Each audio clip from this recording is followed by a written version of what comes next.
دانش school کی میں اس لیے مثال دے رہا ہوں کہ دانش اسکول میں بے شمار بلکہ میجورٹی بچوں اور بچیوں کی انتہائی ایسے علاقوں سے ان کا تعلق ہے جہاں پر ہر طرف غربت کے سائے ہیں۔ وہاں پر ان بچوں نے دانش اسکول میں تعلیم حاصل کی، جہاں پر بورڈنگ، وہاں پر ہاؤس تھے، وہاں پر ان کی خوراک کے لیے بڑے اچھے کچنز اور ان کے ڈومیٹریز، تعلیم کے لیے سمارٹ بورڈز، ہر چیز۔ یہ ہے وہ ذمہ داری جو کہ ہر حکومت کو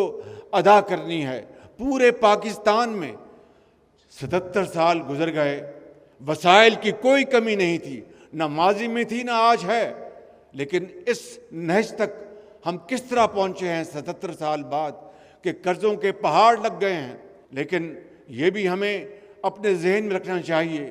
کہ یہاں پر کروڑوں والدین ایسے ہیں جن کو اپنے بچی کی ہاتھ پیلے کرنے کے لیے اپنے موروثی گھر کو ان کو مارٹگیج کرنا پڑتا ہے، بینک سے کچھ قرضہ یا کسی سے قرضہ لینا پڑتا ہے جو کہ پھر عمر بھر وہ قرضہ اتر نہیں سکتا۔ اور دوسری طرف مجھے یہ بات کہنے دیجئے کہ اشرافیہ ہے کہ ان کی شادیاں کبھی خلیج میں ہوتی ہیں، کبھی یورپ میں ہوتی ہیں، کبھی کہیں ہوتی ہیں، کبھی کہیں فارس میں ہوتی ہیں۔ یہ وہ تفاوت، یہ غریب کا پاکستان اور امیر کا پاکستان، یہ حضرت قائد اعظم نے نہیں سوچا تھا کہ ایک طرف خوشیاں ہیں اور ایک طرف دکھ اور درد ہیں۔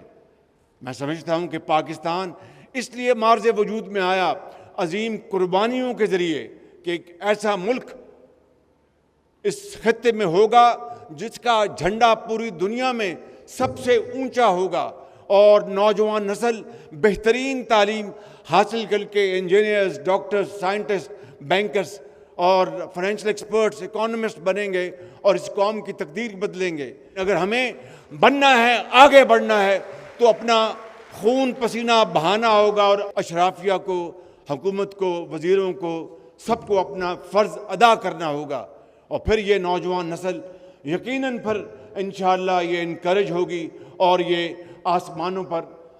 ستاروں پر کمند ڈالیں گے یہ نوجوان بچے اور بچیاں۔ اگر ہم ان کو صحیح طور پر ہم وسائل مہیا کریں تو خدا کی قسم یہ پاکستان کو ایک عظیم مملکت یہ بچے اور بچیاں بنائیں گے جو اس ہال میں بیٹھے ہیں اور جو پورے پاکستان میں پھیلے ہوئے ہیں۔